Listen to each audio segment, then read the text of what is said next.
Primera de Samuel capítulo 15.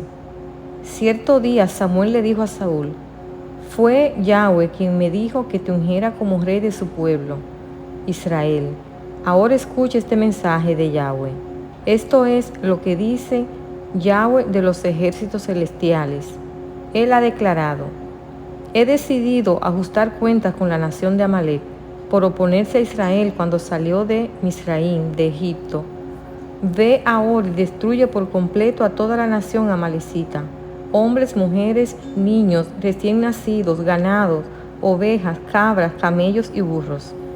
Entonces Saúl movilizó a su ejército en Telaín.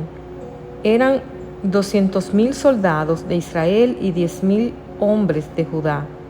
Después Saúl y su ejército fueron a una ciudad de los amalecitas y se pusieron al acecho en el valle. Saúl envió esta advertencia a los ceneos: apártense de donde viven los amalecitas o morirán junto con ellos, pues ustedes fueron bondadosos con el pueblo de Israel cuando salió de Misraim. Así que los ceneos empacaron sus cosas y se fueron. Luego Saúl mató a los amalecitas desde Havilá hasta llegar a Shur, al oriente de Egipto. Capturó a Agag, el rey amalecita, pero destruyó por completo a todos los demás. Saúl y sus hombres le perdonaron la vida a Agag y se quedaron con lo mejor de las ovejas y las cabras, del ganado, de los becerros gordos y de los corderos, de hecho con todo lo que les atrajo. Solo destruyeron lo que no tenía valor o que era de mala calidad. Luego Yahweh le dijo a Samuel: lamento haber hecho a Saúl rey, porque no me ha sido leal y se ha negado a obedecer mi mandato. Al oírlo Samuel se conmovió tanto que clamó a Yahweh durante toda la noche. Temprano a la mañana siguiente Samuel fue a buscar a Saúl. Alguien le dijo: Saúl fue a la ciudad de Carmelo a levantar un monumento en su propio honor y después continuó a Gilgal. Cuando por fin Samuel lo encontró, Saúl lo saludó con alegría. Que el Señor de los ejércitos te bendiga, le dijo. Llevé a cabo el mandato de Yahweh. Entonces, ¿qué es todo ese baldío de ovejas y cabras y ese mugido de ganado que oigo? Le preguntó Samuel. Es cierto que los soldados dejaron con vida lo mejor de las ovejas, las cabras y el ganado, admitió Saúl, pero van a sacrificarlos a Yahweh tu Elohim. Hemos destruido todos los demás. Entonces Samuel le dijo a Saúl: basta, escucha lo que Yahweh me dijo anoche. ¿Qué te dijo?, preguntó Saúl, y Samuel le dijo: aunque te tengas en poca estima, ¿acaso no eres el líder de las tribus de Israel? Yahweh te ungió como rey de Israel, te envió en una misión y te dijo: ve y destruye por completo a los pecadores, a los amalecitas, hasta que todos estén muertos. ¿Por qué no obedeciste a Yahweh? ¿Por qué te apuraste a tomar del botín y hacer lo que es malo a los ojos de Yahweh? Pero yo sí obedecí a Yahweh, insistió Saúl. Cumplí la misión que él me encargó. Traje el rey Agag, pero destruí a todos los demás. Entonces mis tropas llevaron lo mejor de las ovejas, de las cabras, del ganado y del botín para sacrificarlo a Yahweh tu Elohim en Gilgal. Pero Samuel respondió: ¿qué es lo que más le agrada a Yahweh? ¿Tus ofrendas quemadas y sacrificios o que obedezcas a su voz? Escucha, la obediencia es mejor que el sacrificio y la sumisión es mejor que ofrecer la grasa de carneros. La rebelión es tan pecaminosa como la hechicería y la terquedad tan mala como rendir culto a ídolos. Así que, por cuanto has rechazado el mandato de Yahweh, Él te ha rechazado como rey. Entonces Saúl le confesó a Samuel: es cierto, he pecado, he desobedecido tus instrucciones y el mandato de Yahweh, porque tuve miedo del pueblo y por eso hice lo que ellos me pidieron. Pero ahora, por favor, perdona mi pecado y regresa conmigo para que pueda adorar a Yahweh. Pero Samuel respondió: no volveré contigo, ya que tú rechazaste el mandato de Yahweh, Él te ha rechazado como rey de Israel. Cuando Samuel se dio vuelta para irse, Saúl trató de detenerlo y rasgó el borde de su túnica. Entonces Samuel le dijo: hoy Yahweh te ha arrancado el reino de Israel, y se lo ha dado a otro, a uno que es mejor que tú, y aquel que es la gloria de Israel.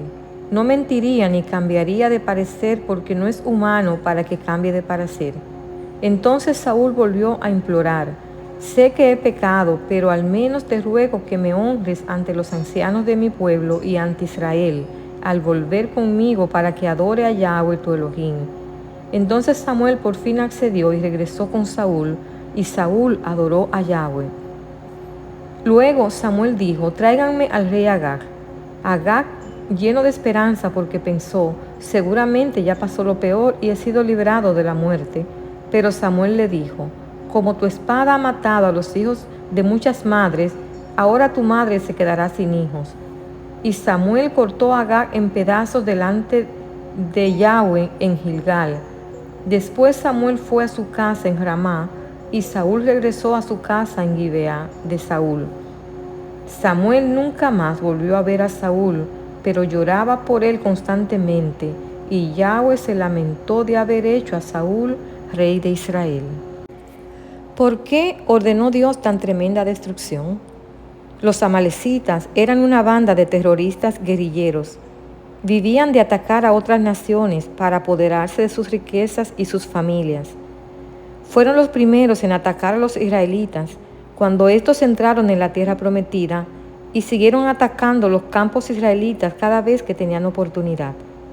Dios sabía que los israelitas no podían vivir pacíficamente en la tierra prometida mientras existieran los amalecitas. También sabía que sus prácticas corruptas e idólatras amenazaban la relación de los israelitas con él. La única forma de proteger el alma y el cuerpo de los israelitas era destruir completamente a esa nación guerrera y todas sus posesiones, incluyendo sus ídolos. Saúl y sus hombres no destruyeron todo el botín de guerra como lo ordenó Dios. La ley de dedicar algo, apartarlo enteramente para la destrucción, era bien conocida para los israelitas. Cualquier cosa que estuviera bajo la prohibición de Dios debía ser completamente destruido. Deuteronomio 20, 16 al 18. Dios quería evitar que la idolatría invadiera a Israel, porque muchas de sus cosas de valor eran ídolos. El violar esta ley era castigado con la muerte. Josué capítulo 7. Mostraba falta de respeto y total desacato a Dios, porque violaba directamente su mandamiento. Cuando encubrimos el pecado para proteger lo que tenemos o para beneficiarnos materialmente, estamos desobedeciendo la ley de Dios. La obediencia selectiva no es más que otra clase de desobediencia. Cuando Dios dijo que se lamentaba por haber hecho rey a Saúl, ¿estaba diciendo que había cometido un error? No, el comentario de Dios fue una expresión de tristeza, no el reconocimiento de un error. Un Dios omnisciente no puede cometer errores. Por lo tanto, Dios no cambió de parecer. Sin embargo, sí cambió de actitud hacia Saúl. Cuando Saúl cambió, el corazón de Saúl ya no pertenecía más a Dios, sino a sus propios intereses. Saúl construyó un monumento a sí mismo, en contraste con Moisés y Josué, quienes le dieron el reconocimiento a Dios. Saúl pensó que había ganado una gran victoria sobre los amalecitas, pero Dios lo vio todo como un gran fracaso. Saúl lo había desobedecido y luego había mentido a Samuel acerca de los resultados de la batalla. Quizás Saúl pensó que su mentira no sería detectada o que lo que había hecho no era tan malo. Saúl se engañaba a sí mismo. La gente que no es veraz llega a creer las mentiras que lanza a su derredor. Después deja de ver la diferencia entre lo que es verdad y lo que es mentira. Al creer sus propias mentiras, se engaña a sí mismo, se aísla de Dios y pierde credibilidad frente a los demás. A la larga, la verdad triunfa. Este es el primero de los numerosos lugares en la Biblia donde se repite el tema de obedecer es mejor que los sacrificios. ¿Estaba diciendo Samuel que el sacrificio no tenía importancia? No. Estaba exhortando a Saúl a que analizara las razones por las que hacía el sacrificio, y no el sacrificio mismo. Un sacrificio era una transacción ritual entre el hombre y Dios, que demostraba físicamente una relación entre ambos.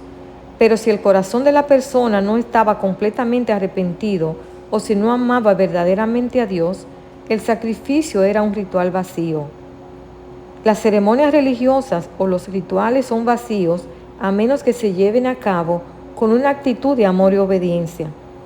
Ser religioso, o sea, ir a la iglesia, servir en una actividad, dar limosna, no basta si no practicamos nuestra devoción y la obediencia a Dios.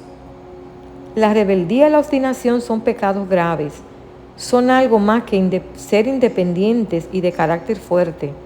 Las Escrituras lo compara con la adivinación, hechicería y la idolatría, pecados que merecen la muerte. Saúl se volvió rebelde y obstinado y por lo tanto no nos sorprende que Dios finalmente lo haya rechazado y destituido de su trono. La rebeldía contra Dios es quizás el más serio de todos los pecados, porque en la medida que una persona se rebela, cierra la puerta al perdón y la restauración ante Dios.